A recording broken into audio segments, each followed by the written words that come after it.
Hello, everyone. And for those who are joining us from the Philippines, good morning. We welcome you to this third iteration of this lecture series, States of the Filipino Novel.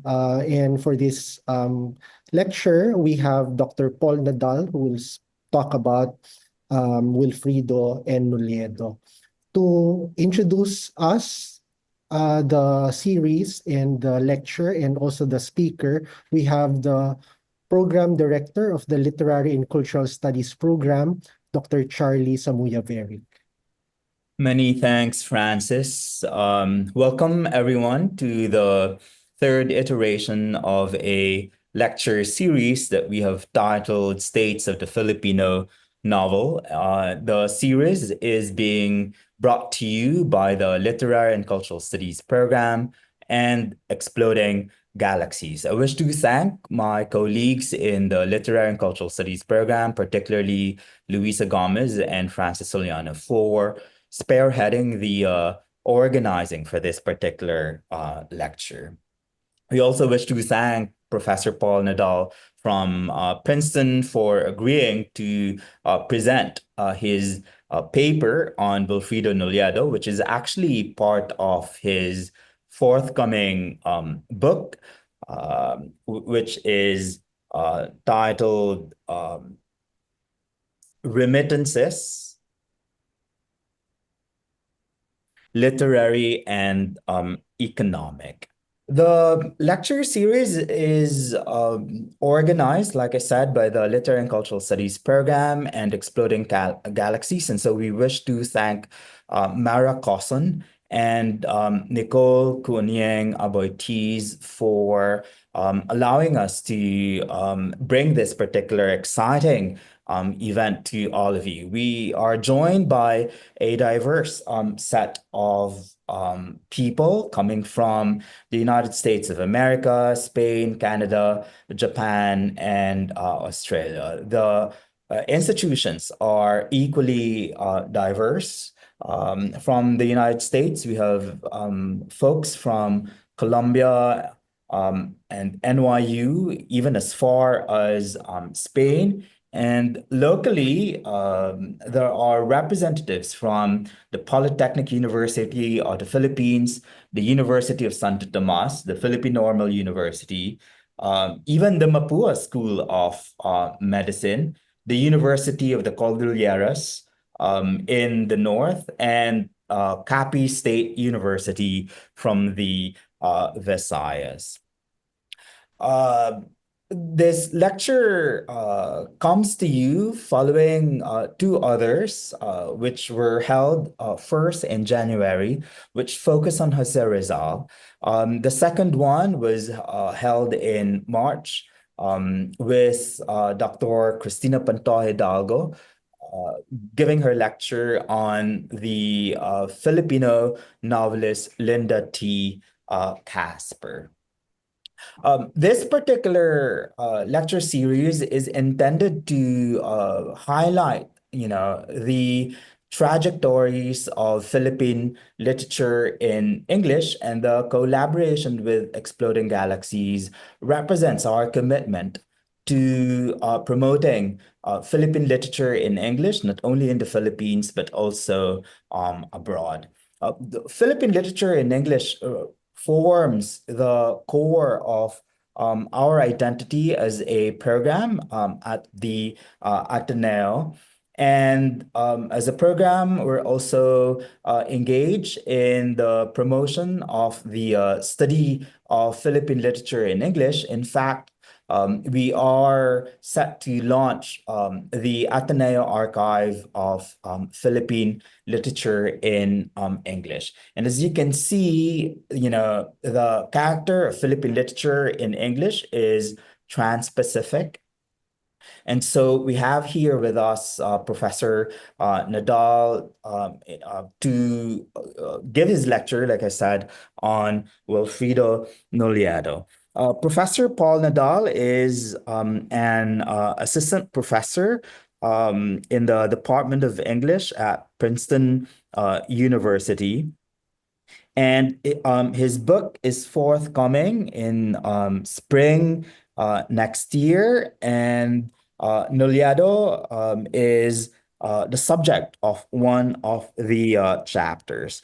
Professor Nadal's article, Cold War Remittance Economy, U.S. Creative Writing, and the Importation of New Criticism into the Philippines, was published in American Quarterly and was recognized by the American Literature Society. And the article was selected as the best in any field of American literature.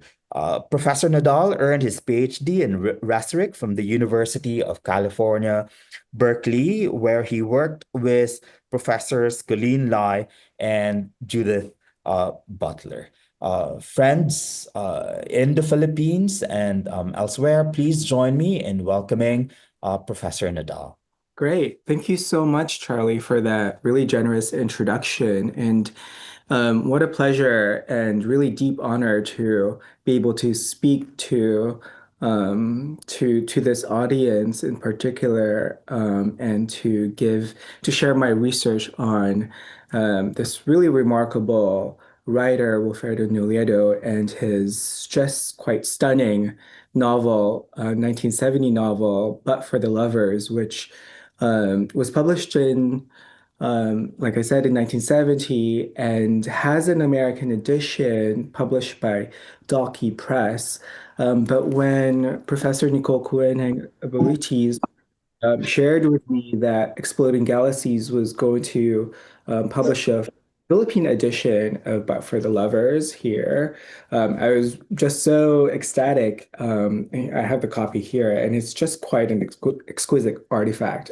If you don't have a copy yet, I highly recommend that you get one. Okay, so I'll go ahead and dive right into my talk, which is about 40 minutes. And I do have some slides. They're not fancy at all. They're very rudimentary. It's just some images and then quotations from the novel, so that you can get a sense of the language, the texture, the style. Because hopefully what will come through in my remarks today is just yeah, in terms of But for the Lover's place in the history of the Filipino novel in English, it really is quite a maverick text. It's highly experimental, it's irreverent. And one of the arguments that I will make in my talk today is that unlike previous novels in English that came before Nolledo, which one could characterize as really following the example of Jose Rizal's social realist novels, Nolledo decided, I'm not going to write another Rizal rewrite. He decided to do something completely different, and the result of which is this really quite dense, but worthwhile novel to read. All right. Um, so as Professor Verrick mentioned, I'm Paul Nadal. I'm an assistant professor of English at Princeton University, and where I teach courses in Asian American literature, contemporary fiction, literary theory, and I also teach graduate seminars in Marxism, and interdisciplinary approaches to the novel. And the talk today on Nolledo is part of this larger book project that I'm titling Remittances, Literary and Economic. And what I'm doing there is taking this concept from political economy, remittances, which, of course, in the Philippines is a ubiquitous object. Remittances refer to the sum of money that migrant workers send back.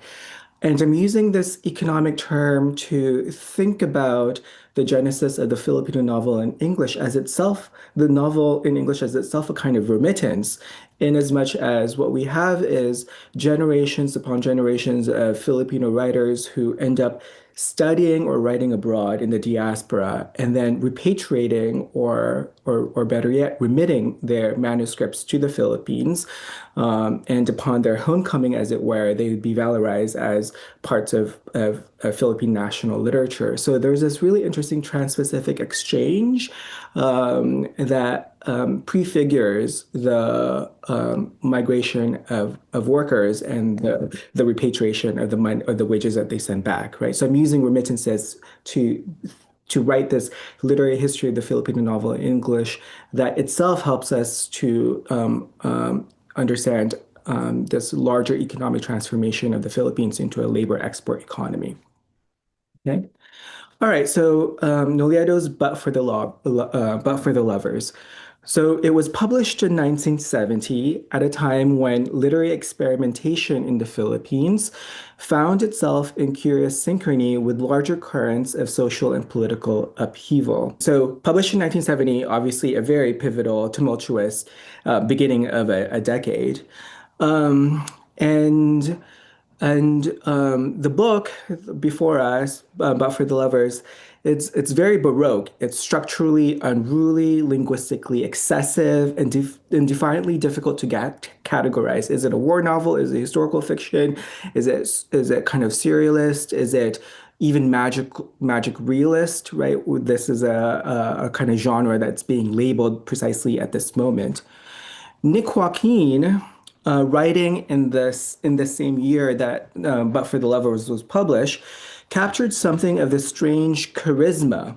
He described Nolledo as a local cult, and then more famously as the young magus of language. Nolledo, he wrote, Joaquin, is to Philippine prose what Jose Garcia Villa is to its verse. End quote. The comparisons were not thrown lightly. In the decades since, Nolledo has been hailed by Bienvenido Lumbera as a moment when, in his words, the Filipino writer may be said to have finally arrived. The writer Alfred Yuson called Nolledo the most distinguished and outstanding writer of his generation.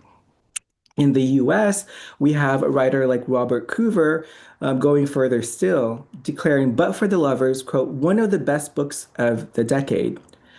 Such declarations, lofty as they are, tend to signal a deeper anxiety, the sense that Nolledo's arrival was somehow both too early and too late. His name has lingered in the footnotes of literary history, his novel referred to over and over again as an undiscovered masterpiece, right? So that's a curious kind of phenomenon. When it came out, it had a lot of attention, praise from both sides of the Pacific, but then it kind of receded into obscurity. But thanks to the new edition by Exploding Galaxies, hopefully it'll be, it won't just be an underground classic anymore. But there are, as it turns out, structural reasons for this obscurity on this novel. For one, Nolledo's literary career was relatively brief. He did not cultivate a public persona, say like Nick Joaquin, and he published only one novel. But what a novel and what a life. A native of Manila, Nolledo studied literature and journalism at the University of Santo Tomas, where he served as a literary editor of Blue Quill. Known to his friends as Ding, he was already producing prize-winning short stories by the early 1960s. Nolledo's short stories quickly became touchstones for young writers navigating the ambiguous terrain of post-war Philippine modernism. His one-act play, Goodbye, My Gentle, was staged alongside Nick Joaquin's Portrait of the Artist as Filipino, two works that, in different ways, introduced what critic Doreen Fernandez later called a language of experimentalism to the post-war Filipino stage. I have a little bit more description about his work, but his other like short stories, drama work, but I think I'll skip that, and I'll just say that by the mid 1960s, right, when Nolledo was just getting his foot into kind of the Philippine literary scene, he wasn't yet in the United States. He his journalism, his plays got the attention of the U.S. State Department. And this attention ensnared him into the circuits of Cold War cultural diplomacy, or what in my American Quarterly piece called Cold War remittance economy, which I do all this kind of archival research. I showed canonical figures in Philippine literary history like NVM Gonzalez, Nick Joaquin himself, Ben Santos. This post-war generation really were all part of the Iowa program funded by the Rockefeller Foundation. So I do this kind of archival reconstruction of this literary history. And Nolledo coming out, he emerged in the mid 1960s, early 1970s. So he really is kind of like the generation after the Iowa efflorescence. Um, so perhaps it's not surprising that he did get the attention of the U.S. State Department, and in 1966 he received a Fulbright to pursue an MFA at the University of Iowa. This placed him in the orbit of Paul Engle, the famously evangelical director of the Iowa Writers Workshop, who was in the process of launching a second initiative. So he had already Paul Engle already had the Iowa Writers Workshop, but by the mid 1960s, this is where Nolledo comes in. Paul Engle was interested in a second program, what he called the International Writing Program, the IWP. And so Nolledo was his recruitment to Iowa, along with, I think, 8 other writers, not only from the Philippines, but in Southeast Asia. This cohort was really instrumental in Paul Engle's project of realizing the second program that he calls the International Writing Program, or the IWP, which is still running today. Okay, so Nolledo was written entirely during his years as an MFA student in Iowa. Um, and I think that it was a workshop novel, right? Imagine that this novel that we have before us, this was essentially an MFA thesis, right? And um, I I've spent a lot of time reading the novel, and I think one of the explanations for its linguistic density, its stylistic play, I think has to do with the fact that Nolledo found himself at a writer's workshop, right? Where you have these American teachers really trying to indoctrinate you to modernist criteria of form, of what makes for a well-formed kind of novel, etc. And Nolledo just did not have any interest in actually following the rules. So there's a kind of refusal of the dictates of form that Nolledo found himself in at Iowa. And I have a kind of anecdote to support this claim a little later in my talk. Um, okay, so what did Nolledo try to do? He tried to write a historical novel about the Japanese occupation of Manila during World War II. And in doing that, what he ended up achieving is this prose style that's irreverent, um, um, episodes, chapters full of hallucinatory layerings of genres, of images, of motifs. And one can read it as Nolledo assimilating modernism, kind of a modernist aesthetic.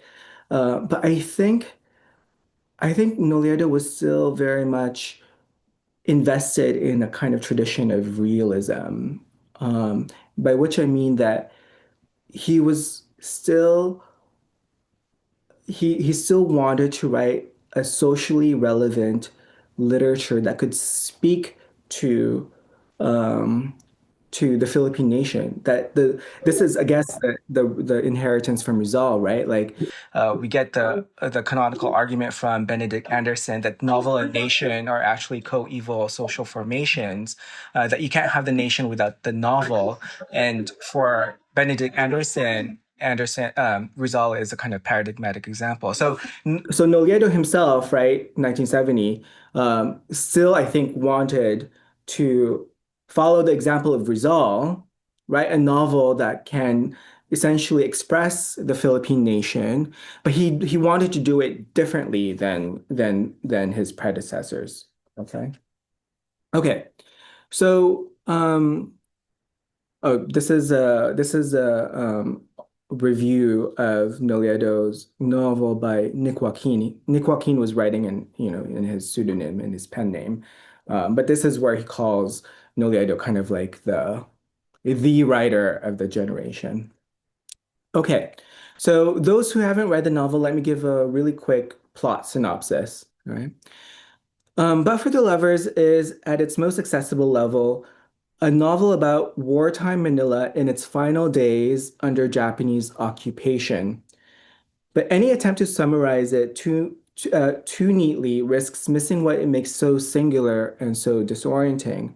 The plot, such as it is, revolves around a young orphan named Alma, who is violently abused, sexually abused by a Japanese soldier and taken in by a former circus clown named Hidalgo de Anuncio, who pines for the lost grandeur of the Spanish Philippines. Around her spiral a large and unruly cast. Amoran, a guitar-playing boy who becomes her companion, Alma, the young heroine. Major Shigura, a Japanese officer fantasizing a Pan-Asian empire. And then we have Captain Johnny Winter, an American airman who drops bombs by day and drifts through Alma's dreams by night. And then we have the character Dio Gracias, a guerrilla leader, a Filipino guerrilla leader, plotting a revolution not just against Japan, but against empire itself in any form. Their stories, right, this like really wide-ranging cast of characters, their stories intersect in the ruined spaces of a Manila completely undone. It's like almost like exceeding, bursting in its seams, right? So uh, in when you open the novel, the Manila we get, it's not just Quiapo, it's not just like Intramuros. Nolledo takes us to the brothels, to bomb shelters, to nightclubs, to rice queues, to makeshift chapels and interrogation cells, right? So he really gets into every layer of Manila social life. Structurally, the novel is told in 36 loosely linked chapters. And and Nolledo decided to just dispense with conventional plotting and focalization. His novel shifts constantly in terms of perspective, sometimes third person, sometimes second, sometimes no discernible narrative consciousness at all. It also slides across registers from realist description to surreal allegory, from slapstick farce to stream of consciousness interiority. The language serves widely. English collides with Tagalog and Spanish. High lyricism breaks into street slang. Liturgical Latin gives way to coarse profanity, right? So that's one of the, I think, incredible features of this novel is that it's so multilingual. Tagalog, Spanish, English, high lyricism, high erudition of liturgical Latin to like street slang, right? And Noliedo's genius is that he was able fluently to move across these linguistic stylistic registers, right? What readers will notice too, especially on the opening pages, is that, you know, if you're looking for plot, there is plot, there is action, but I think what Noliedo is actually more interested in is to really almost suffocate you with a kind of atmospheric density. That Manila, the Manila of World War II is just so full of life. It's like surplus life. And I think that's registered stylistically and structurally. Okay. All right. So, like I said, but for the lovers was so that was a plot synopsis. Hopefully that gives you enough to work with. Um, and now let me give you a sense of the the language of the text. So the novel, this is how the novel begins. So when you open the page, it's a prologue, and this is its first sentence. He was beginning to eat flowers, and the crescent moon was in his eyes when he awoke again. right? It's like, what kind of a novel begins this way, right? He was beginning to eat flowers, and the crescent moon was in his eyes when he woke again. So it's it's it's um it's poetic. It's layered with multiple images. It's almost surrealistic. And I think here, Nolledo must have also been reading Garcia Marquez and kind of the Latin American magical realist that was coming to the fore. But I think there's also echoes here of Jose Garcia Villa, Filipino writers like Gregorio Brillantes. And of course, in the American literature side, we might hear a little bit of Faulkner too.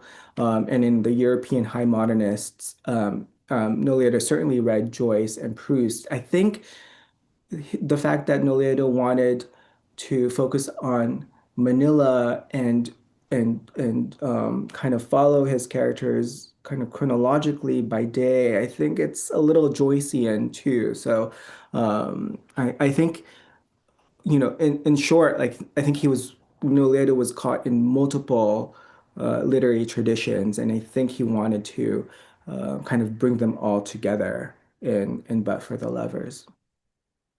Okay. Um, so some of the questions that I want to explore a little bit more closely today is not just what kind of a novel But for the Lovers is. Is it realist? Is it modernist? Is it national allegory? Is it surrealist? Is it stream of consciousness? Is it irrealist, et cetera, et cetera, right? Um, um, ultimately, I think these kind of classificatory questions aren't very helpful. But I think the more interesting question, at least to me, is looking at the kind of formal strategies that Nolledo employed in his novel, and where did those strategies come from vis-a-vis Philippine literary history, but also how these aesthetic strategies, the play in perspective, the use of multiple languages, code switching, et cetera, how these aesthetic strategies might speak to the historical moment that he was writing in, right? 1970, right? What was going on in the Philippines then? And the state of not only the novel, right, but also Philippine politics more broadly, right? Already you can kind of see kind of this is 1970, so we have, what will be the kind of the rise of the Marcos regime. All right. So Nolledo immerses us in the final days of the Japanese occupation, staging the moment as one saturated with overlapping imperial regimes, right? Spanish, American, and Japanese, right? They remain entangled in World War II, layered onto each other. And this is reflected in the mixture of language in the novel, right? Spanish, American. I don't think there is, I don't recall Japanese, but I mean, there are some Japanese references for sure, but maybe the Japanese language itself isn't actually exploited. Historical references unfold in the novels. We get MacArthur, we get Yamashita, we get the death of Bataan March, the Battle of Leyte, etc. These names and these historical references don't just anchor the story, they drift through it like a kind of ambient signal, right? What coheres the novel is kind of the thickness of the voices that we get.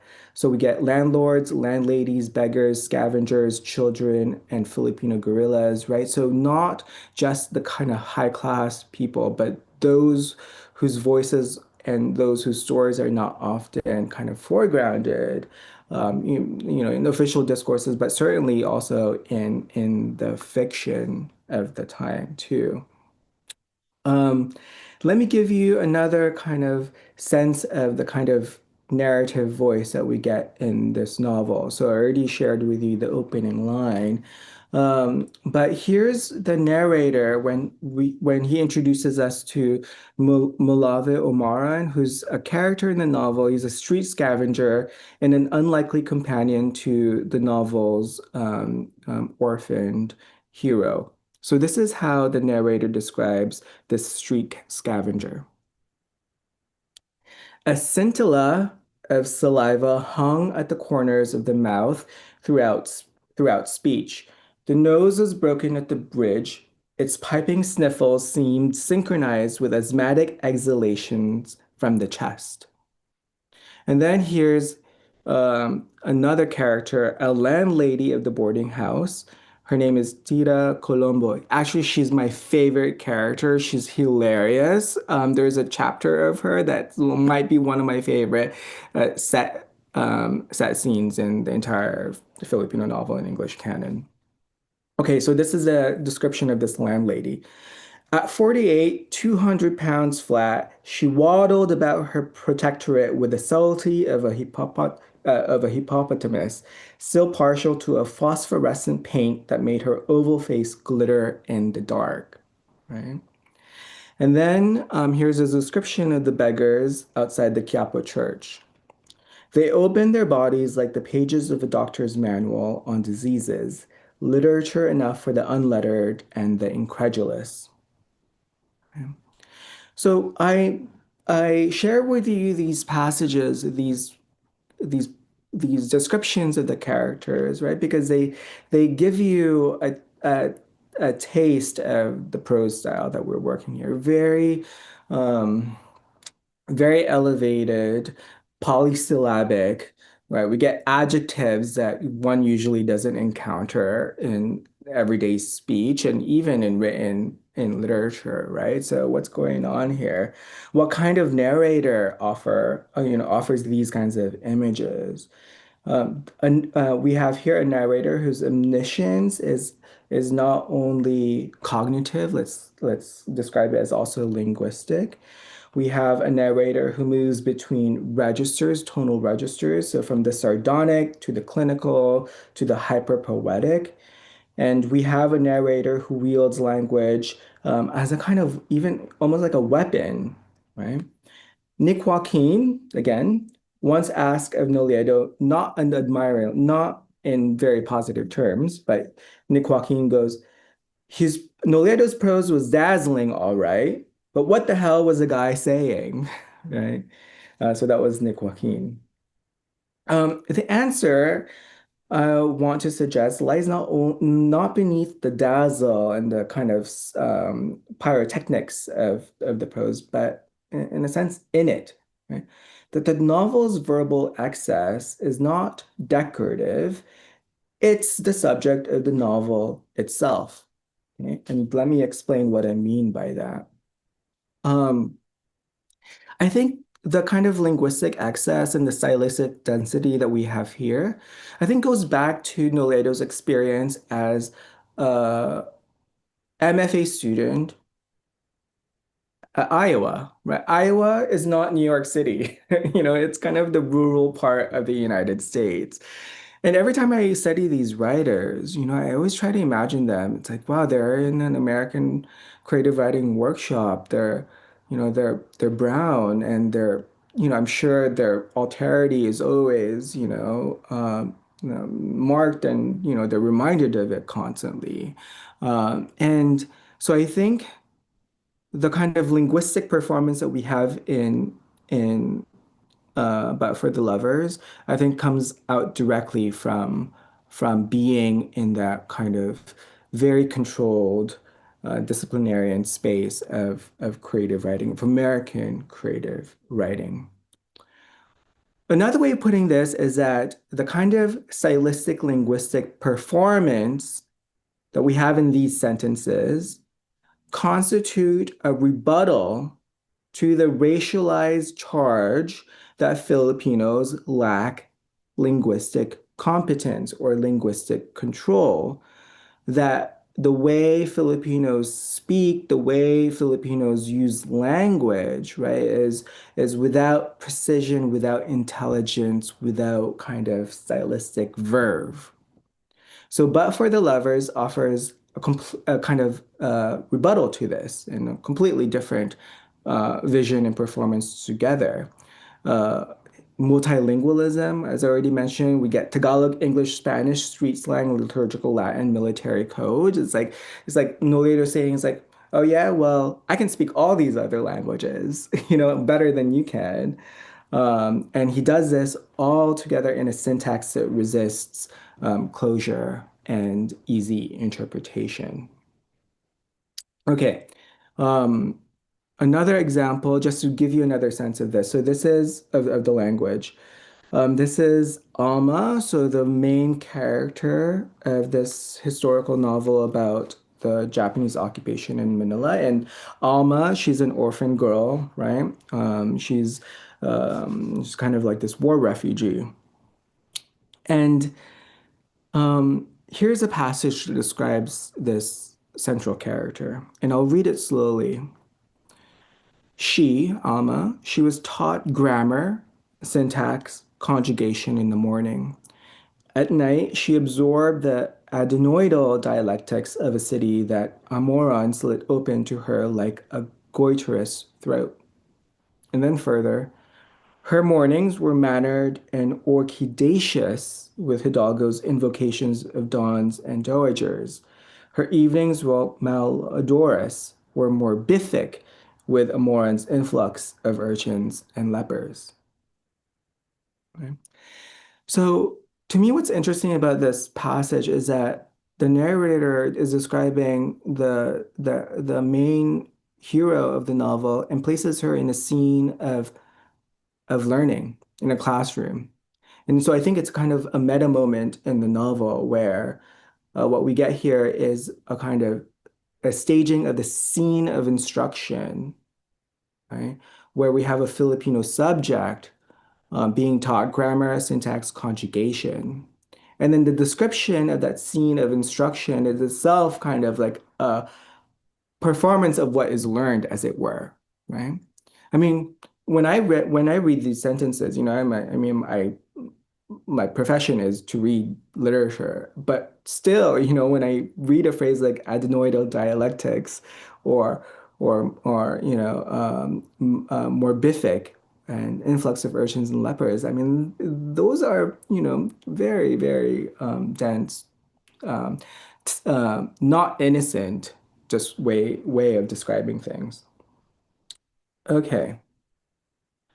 Um, So these passages I've shared with you gives us a sense not only of Noliedo's irreverent narrator, but of a larger stylistic project, one in which verbal play becomes a compositional rule. So the prose isn't just florid or eccentric, it's deliberately stylized and deliberately excessive. Right? That the excess is kind of part of the political project. Okay. So, I'm not the first one to notice this. Critics have described Noleto's prose in a variety of ways.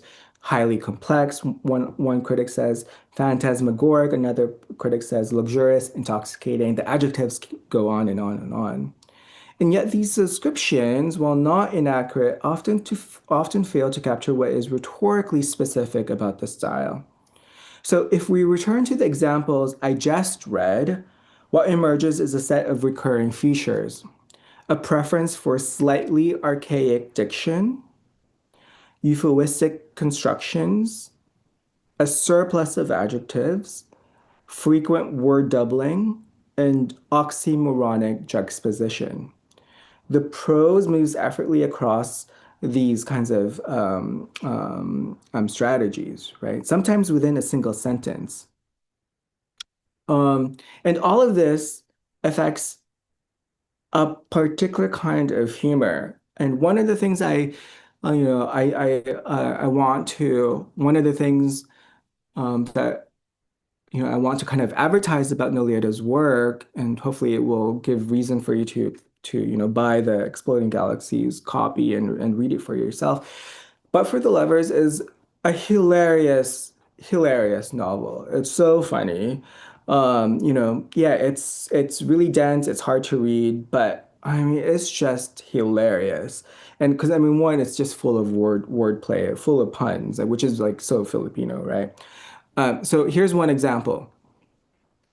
It's like not emphasized at all. It's just like this passing line. But if you pause and think about it, it's like, oh my God, what a pun. So the line reads, dust, comma, capital of the Tao.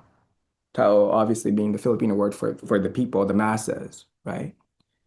On first glance, this unassuming line, reads like a poetic aside, cryptic, slightly mournful. But when spoken aloud, it reveals itself as a compact three-way pun. Dust, capital of the Tao. Dust, capital, obviously echoes Das Kapital, right? Karl Marx's great analysis of capital accumulation and its discontents.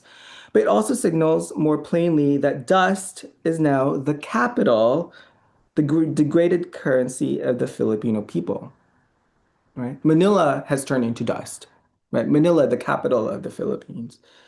Tao here is not just a Tagalog word for person, but used in its honorific sense, right?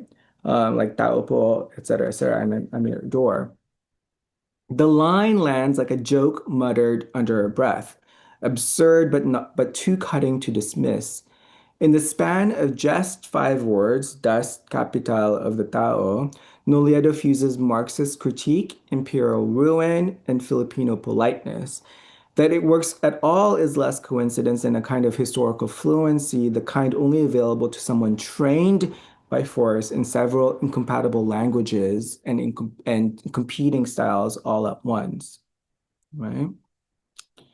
So these are not just clever linguistic games. They are, I would argue, forms of linguistic historiography. The novel's way of storing history not only in plot, but in sound, syntax, and semantic overload. One last stylistic feature that I want to highlight today is what I'm going to call structural paranomisia. Okay.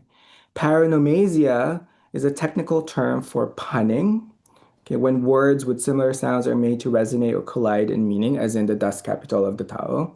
But now I want to point to a kind of broader punning that's happening at the novel in terms at the structural level, hence structural paronomasia or structural punning. He scales it up, Nolledo does. Entire chapters are linked by verbal echoes, where a phrase at the end of one chapter is recast, twisted, or revoiced at the beginning of the next. Right? So in this way, the kind of punning that works at the level of the kind of diction of word gets scaled up to a kind of structural and principle how the chapters are sequenced, right? And so this is his way of kind of stitching together the fragments, the episodic fragments. And I think there's a kind of logic to that in how he was trying to rewrite Philippine history via fiction. I mean, I have a whole lot about kind of his intervention into national historiography of the 1950s, 1960s. I don't have enough space or time to do that here. But like we can think of Agoncillo's The Revolt of the Masses as an important intertext of Nolledo's But for the Lovers, right?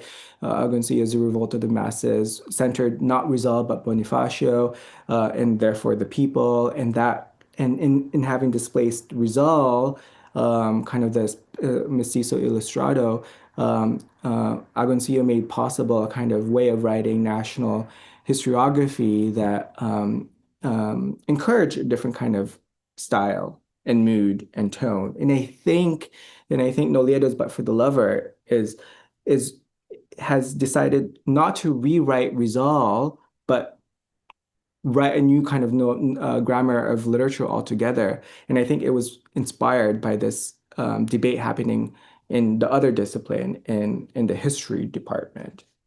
Okay. Okay. I want to share, these are the kind of the structural paranomasia I was talking about. Um, but let me, I don't know how long I've been speaking. Um, okay.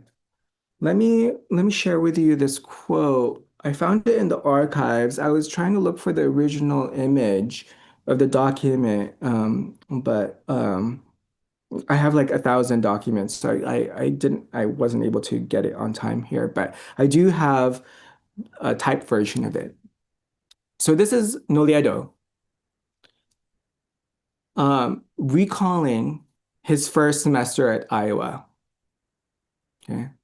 So this is his first person account of what it was like being a Filipino MFA student in the late 1960s. And this was when he was trying to write this novel that we're talking about.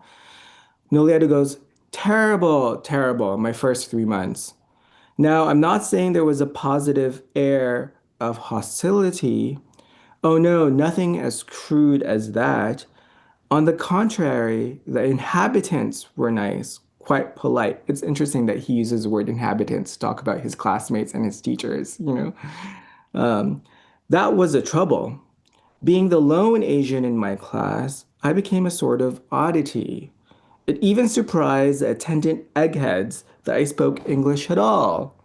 I would go home to my crummy little room and brood, and so it went for 1,001 lousy nights.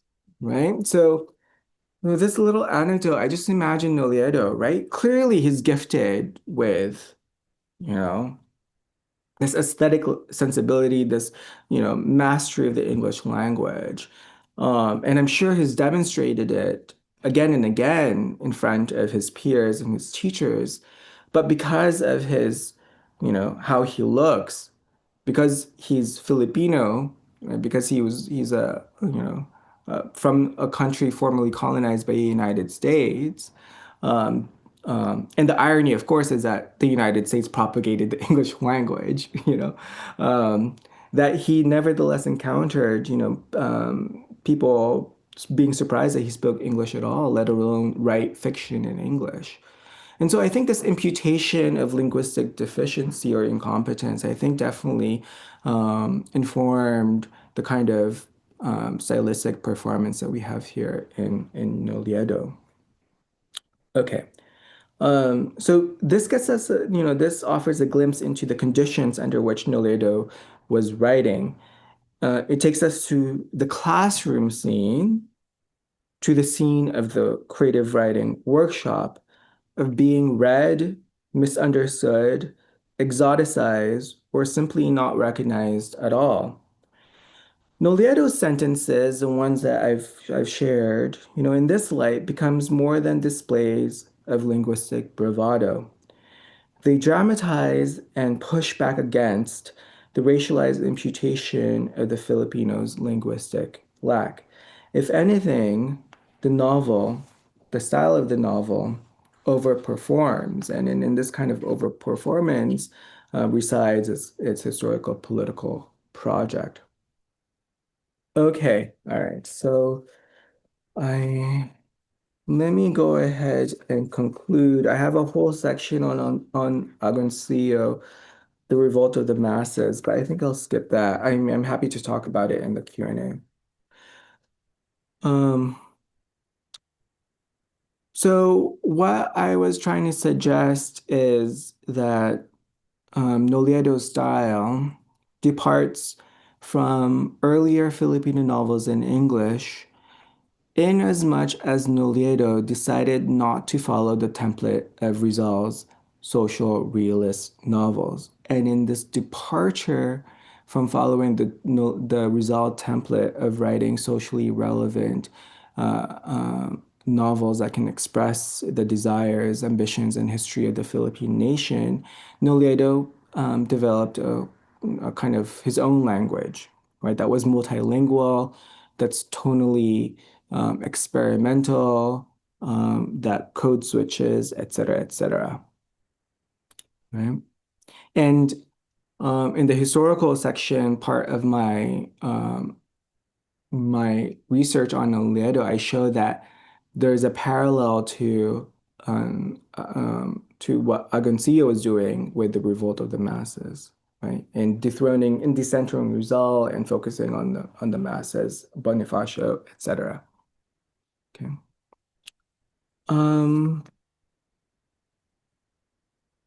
And with this density, opacity of the novel, with the Agoncillo intertext in mind and the his ambivalence and his response to the colossal influence of Jose Rizal in Philippine letters, I think ultimately what Nolledo was doing was staging Philippine history as a problem of legibility, right? Of a challenge to the reader of how we process language, recognize structure, and apprehend the past. I think ultimately this is what he was doing, not more in the impossibility of writing Philippine history. I think he was actually trying to attempt to write a kind of total picture of Philippine history, but in a fictional mode. But that any representation that presents itself as kind of final is suspicious for Nolledo. And I think that's one of the lessons that the novel teaches to the reader. Okay, so when the manuscript of Nolledo's novel arrived on Nick Joaquin's desk at the Philippines Free Press in 1970, Nick Joaquin called Nolledo, quote, our cultural hero. Right? Our cultural hero. And when Joaquin wrote those words, the cultural reference were already shifting. Rizal's image had begun to recede. Marcos's authoritarianism loomed, and a new historical formation, what scholars will call kind of labor export and kind of remittance economy, was beginning to emerge. And this is kind of part of where I know later is part of my thinking of remittances more broadly in the book. And I think the significance, historical significance of But for the Lovers is really how the counter pedagogical impulse that we have here is Nolledo really trying to use the novel form, to think across empire, labor, trauma, military and war violence, and the possibility of a revolution yet to come. All right. So thank you for listening, and I look forward to continuing the conversation in the Q&A. Yeah, thank you. Thank you so much, Paul, for giving us a very insightful lecture on But for the Lovers, and also on the writerly context, no, of Wilfredo Nolledo. No? So we now open the virtual floor for questions and comments from the participants. If I may, Paul, I wish to ask probably the first question. Yeah, Sure. as you've said in the lecture, Joaquin has given high praises for But for the Lovers, in 1970. But as you've mentioned also toward the end of your lecture, a lot of things are, as we know, are bound to happen. So martial law, and then of course the People Power Revolution, and we can say the relative failure of that revolution that brings us to the present Philippines today. No, so my question is, how do you think, and all of these events, by the way, probably prove to us how magical realist the Philippine situation really is. No, and so my question is, how do you think would this rediscovery of, if we can say that, no, because we're as excited as you in the republication of Nolledo's novel. How do you think would a new generation of readers and of critics respond to this work in the 21st century? Yeah, given again the decades of experience that we've gone through after 1970. Yeah, thank you so much for for that question. You know, yeah, it makes me wish that Nolledo was still alive to write a novel for the 21st century because, like one of the features of the novel that I foregrounded is that it's really interested in juxtapositions and doublings, the puns, right? And we need a novelist. We need not just a novelist, we need writers, poets, dramatists, in the plural, to really make sense of this disorienting present where we get the repetition, absurd, comical repetition of the past. Obviously, one being Marcos being, um, Marcos Aquino, kind of the dynasties just kind of roll over and reproduce themselves. Um, so there is something kind of magical realist about that, the kind of layering and uncanniness of the situation. But I think it's also still quite under theorized. Um, one can turn to Freud's uncanny, one can turn to I don't know, uh, kind of absurd poetics of modernism, etc. Or I'm thinking in Philippine studies, the idea of unfinished history, um, and all that. But I think more has to be done. I do want to say that someone like Gina Apostol, I think, is a writer who's thinking through the contradictions, conundrums of the present.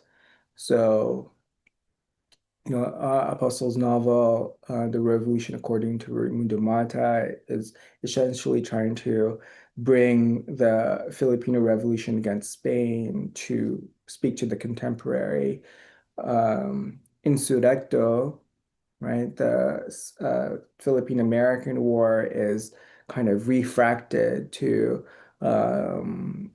make sense of Duterte regime. And Apostle's novel is very much invested in kind of doublings too. So um, the question of whether that's magical realist or not, it's an open question. But yeah, I think so to conclude my remarks to your question, my response to your question, yeah, I mean, like if there are writers, poets, visual artists, cultural workers in the room, read Noliedo and see what kind of inspiration you get. And he was writing in the 1970s, and I think we need more works like this that can really make sense of the 2020s. Yeah. Thank you, Paul. Charlie? Yeah, thank you so much, Paul, for that really remarkable and rich and robust uh, lecture on Nolledo. And I'm grateful that we're doing this together, and that we're doing this with Exploding Galaxies, and that Exploding Galaxies is contributing to creating more interests, not only in Nolledo, but also in the past that actually can help us explain the work of his novel. And Mhm. part of the argument that you're making is that Nolledo is overperforming, and that the overperformance actually demonstrates the political import of his work. Like Yeah. I wonder how you think about, that work in relation to like the context of the Cold War. You've Yeah. referenced the the Cold War, and you suggest, for example, that Nolledo went to Iowa at around the same time that the International Writers Program was being established. So it was Hmm. essentially the internationalization of American literature, right? And Hmm. Nolledo comes after the generation of NVM Gonzalez, Bienvenido Santos, and others. Like my mind is actually exploding at this point because I don't know like where to begin. But I'm just like interested in what you can say about the Cold War, like in Hmm. relation to the question of decolonization, because I think like you've referenced the Cold War, but you don't mention decolonization.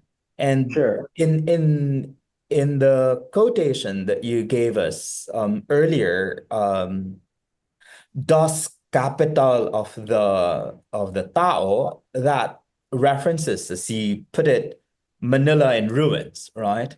And soon after the ruins of Manila, we would see the emergence of the Filipino post-colony in 1946. So, like, where do we place Nolledo in relation to these historical contexts? Yeah, that's a really good question, and thanks for so much for that, Charlie, because you formulated uh, a problem that I wasn't able to grasp quite clearly yet, and so your question is helping me see it more clearly. Um, so the post-war generation, so we have writers like Santos and VM Gonzalez, um, um, and Nick Joaquin really. They were kind of the post-war generation that studied or abroad or under fellowship. They were writing when, the Philippines was just newly independent. And I think for that generation, there was a sense that it wasn't the kind of independence that they had envisioned, right?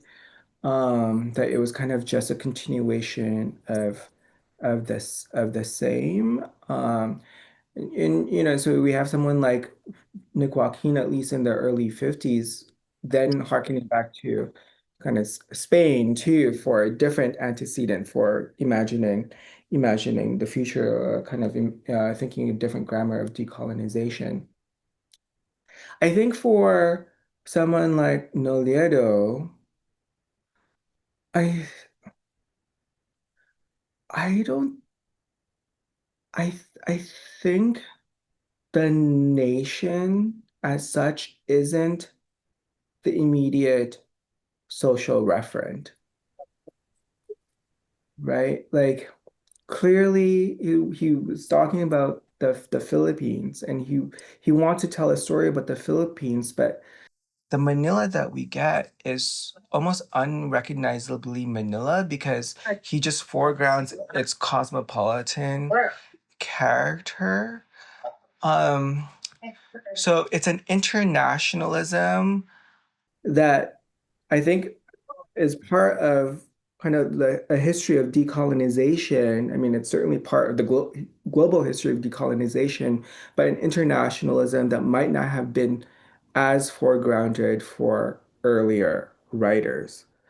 Um, so that's one provisional answer, that we have a shift of emphasis from the nation to something like the international, and that's registered stylistically in the kinds of novels that we get. That said, though, I would say that Noliedo is closer to Joaquin than Noliedo is to someone like NVM Gonzalez, right? And NVM Gonzalez and Joaquin were writing at they're part of the same generation. So it's not surprising to me that, when Joaquin started reading Noliedo, he basically found a younger version of himself. He's like, oh yeah, kind of this maximalist style. Um, but yeah, I'll think about your question, but really. Nolledo for literary historians is such an interesting figure to return to because he is this transitional figure. Um, what kind of Filipino nationalism was he imagining and invoking in his novel? The way he brought novel and nation together is not the same as, the what came before.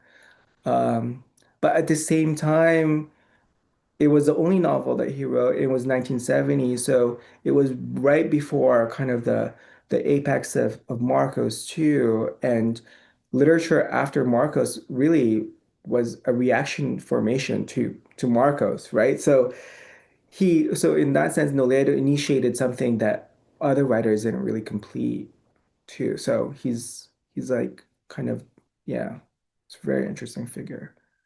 But I'll think about your question about decolonization more.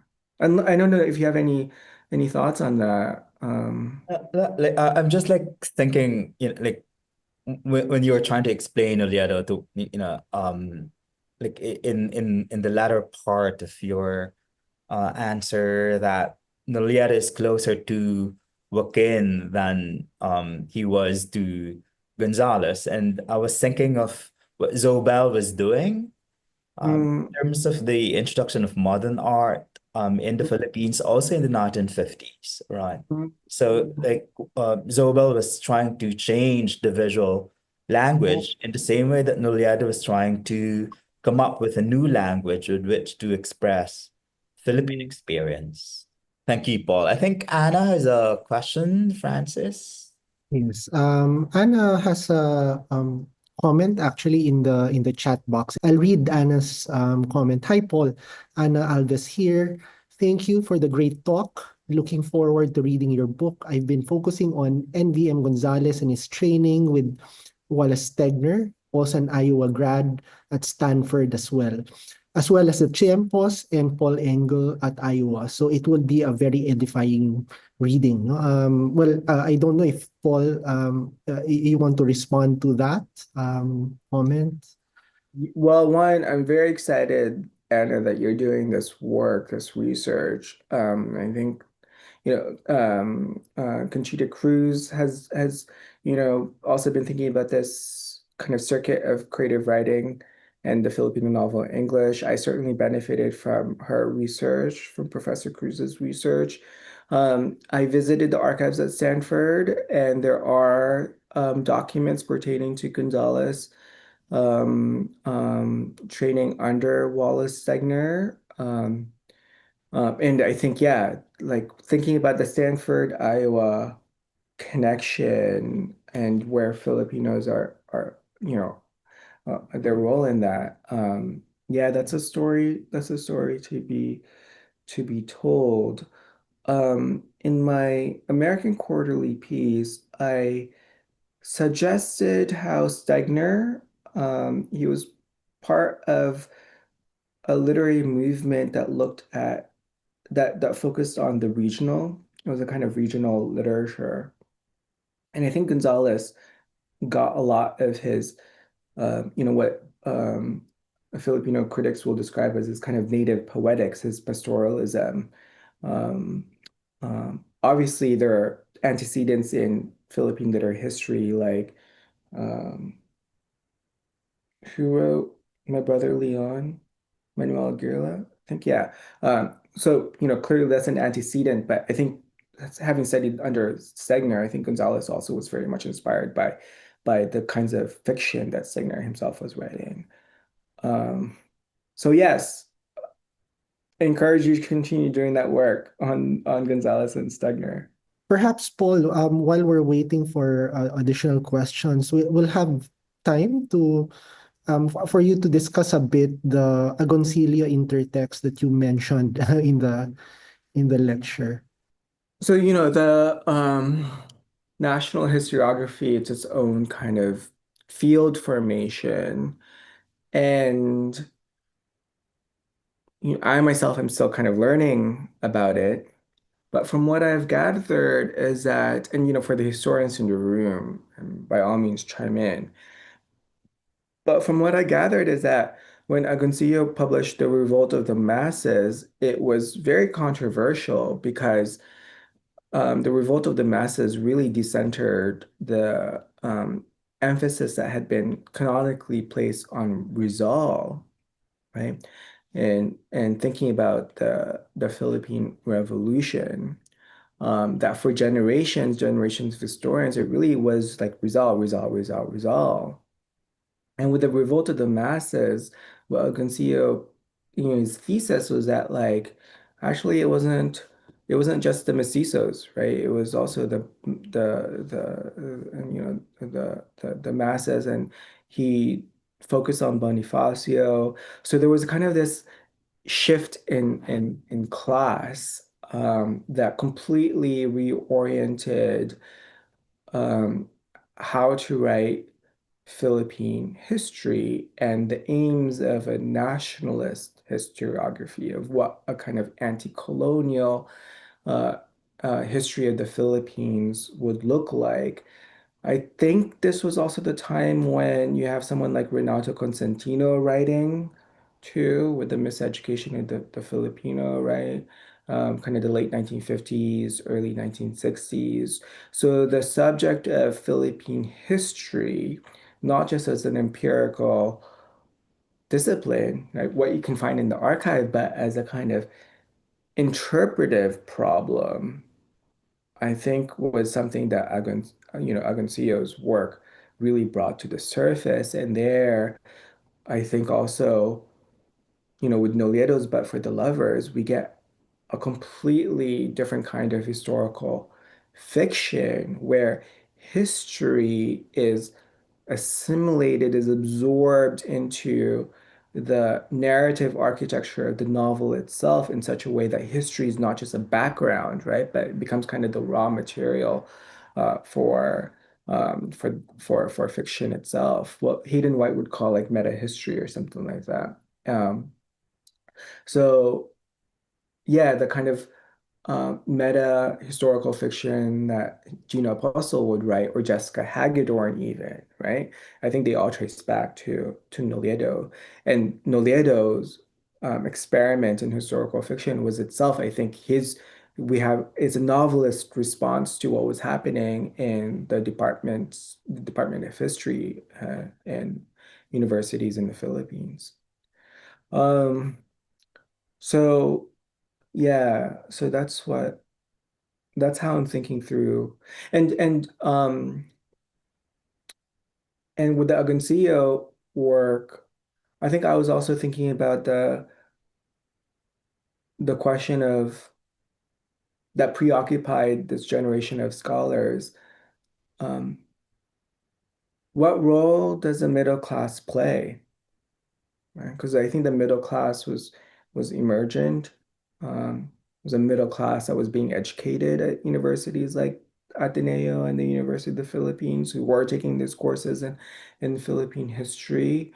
Um, and Agoncillo's polemic was, what if the emergent middle class of today um, listen to the masses, listen to people like Bonifacio, and not only valorize or lionize figures like Jose Rizal. Yeah. Thank you, Paul. We have here a question from Julian. Um, Hi, Paul. Thanks for the sharp grounding of the work. I have a practical question. I'm just curious what happened to this other subsequent novel, Sangria Tomorrow and Via con Virgo, which won the Palanca Awards in the 1980s. What could have prevented him or his estate from publishing them? Yeah, so that's a really good question. I know that Nolledo was trying to get his other novels published. There was an imprint by Jackie Kennedy herself, the first lady. She wanted to start a press and was actually in conversation with Nolledo.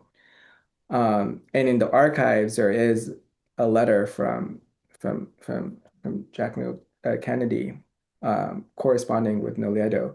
But also the last correspondence of that sequence is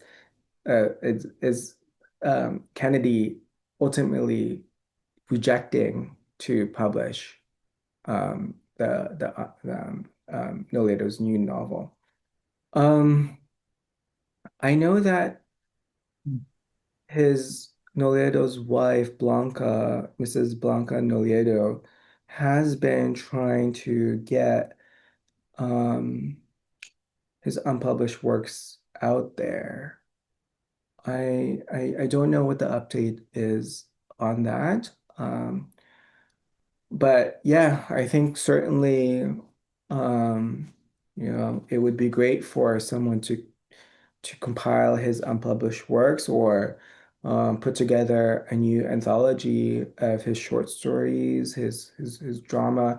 He has publications in Iowa journals when he was a student that are kind of, you know, scattered, and it would be beneficial to have kind of a single volume of his works. Um, yeah, so I don't know the full picture, but that's a little bit of the fragments that I know. And here's a question from Maggie Bernabe. Do you think we should study Noliedo alongside Rizal, Joaquin, and NVM Gonzalez in terms of the novel being a microcosm of Philippine culture or history as required reading in college? Or would you reserve the novel as a study for literature or linguistic students?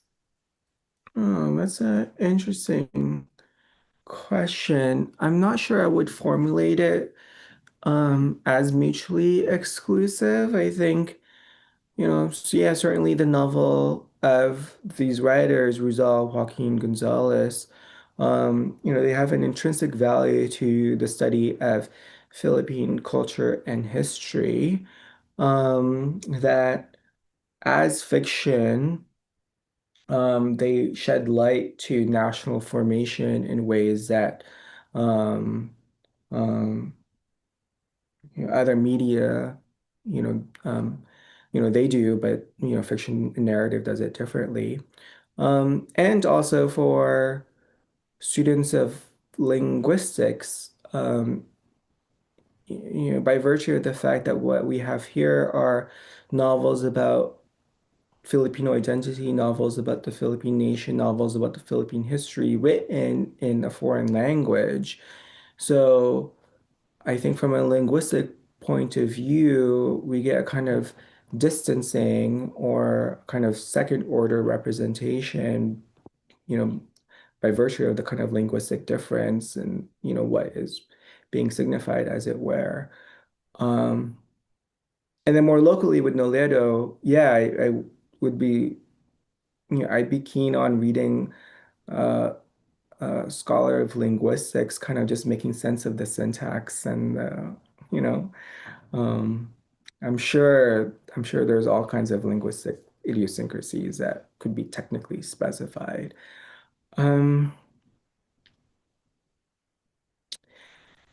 yeah, the Rizal, Joaquin Gonzalez, and I was happy to see too Linda T. Casper's novel.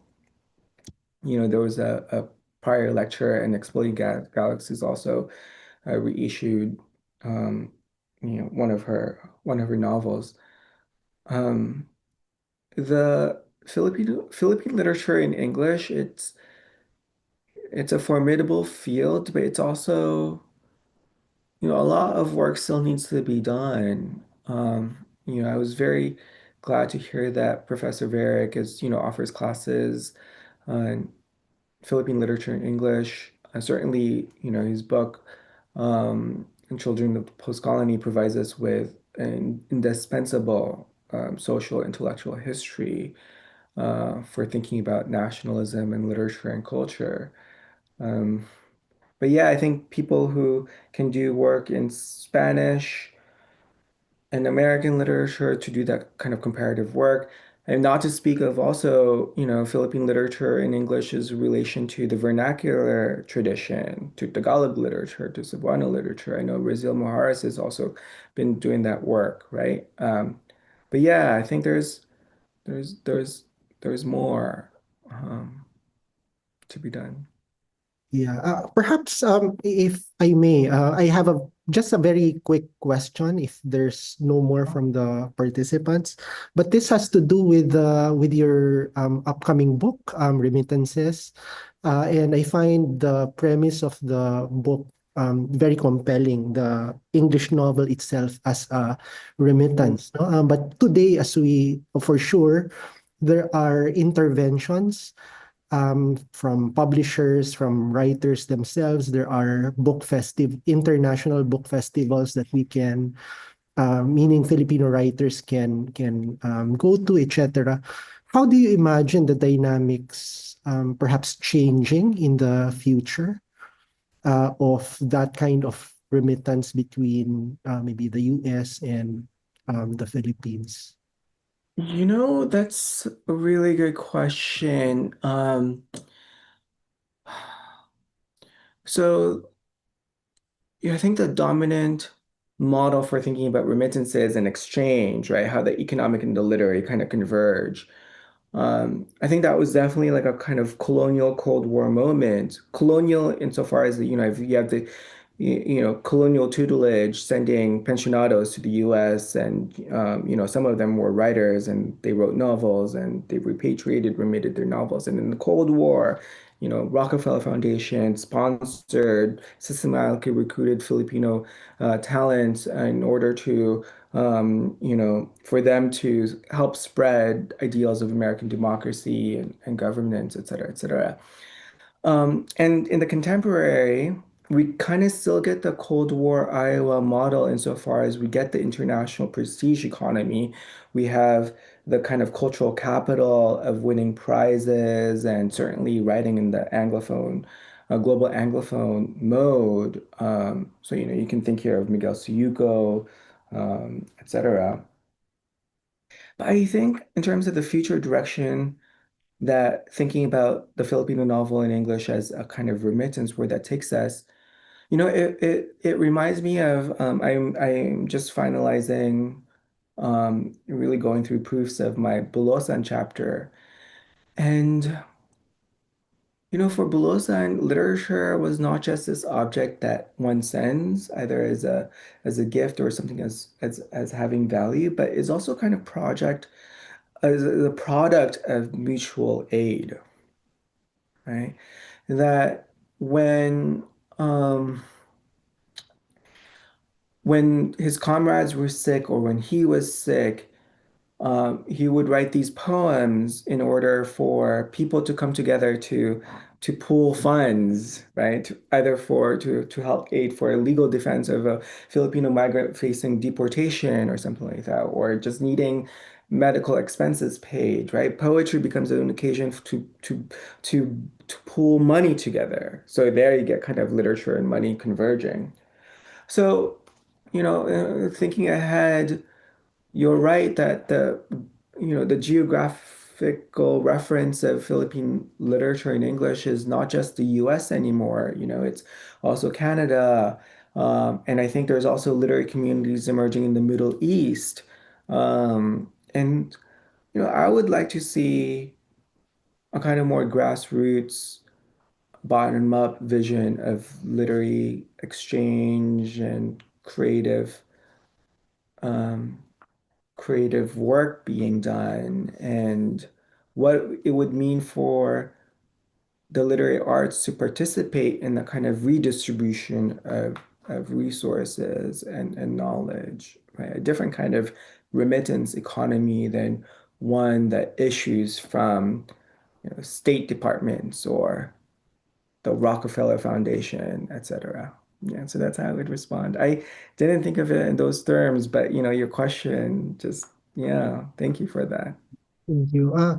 If we may, no, there's one more question in the chat, and this comes from Francine Racimo, an undergrad in of Art Studies in UP Diliman. No? Their question is, given that a lot of us here are women or are feminine presenting bodies, can you comment on Apostle's foreword where she salvages Alma from allegorical reading, women's bodies as metaphor for nation, and what I would describe as a certain kind of violence through what the jar calls collective subjective practices? Yeah, yeah. So I'll just keep my remarks brief, but certainly for the male writers, they're working within, they can't, they're seduced by the traps of romantic nationalism. Um, the trope of the woman as a nation is pretty prominent, especially for the earlier writers like Maximo Cala, Juan Laya, even Carlos Bulosan is not innocent, you know. This kind of idealization of female characters as bearers of national significance and national futurity. Um, but Francine, I think your intuition is correct that in spite of these instrumentalizations of gendered bodies in the work of fiction, right? That something to kind of invoke Nefertiti Tadiar here, something remains or falls away from these captures, instrumental captures of gendered bodies. And I think it's a task of the critic to pursue those things that aren't quite fully captured that might nevertheless persist in as traces in the work themselves. Um, yeah, and Apostle's novels. I mean, yeah, Gina is not just kind of recovering, foraging for traces. I mean, she's writing whole novels that completely, um, um, yeah, decenters kind of the masculine tradition. So, yeah, that's a great question. Thank you. Thank you so much, Paul. And friends, join me in giving a big hand to Paul. Thank you so much for your time, and thank you so much also for everyone who participated. Again, this is the lecture series on States of the Filipino Novel, no? And the lecture series is presented by the Literary and Cultural Studies program of the Ateneo de Manila University and Exploding Galaxies in cooperation with Kritika Kultura and PLUME. No? So please follow our social media accounts, no? So that you are updated with the events, the future events that the program Exploding Galaxies and Kritika Kultura will be hosting. So again, thank you everyone. Thank you, Paul, for giving us your time and giving us your for this very compelling, yeah, conversation. Yeah, thank Well, you. thank you so much. And, everyone keep in touch. Send me an email, especially keep, there are all these amazing thinkers in the room, and it seems, projects that are being undertaken. So I'd love to continue the conversation. And yeah, to this wonderful group, you guys have just been so great. Thank you. All Thank right. you. All right. Bye. Bye, Paul. Thank you.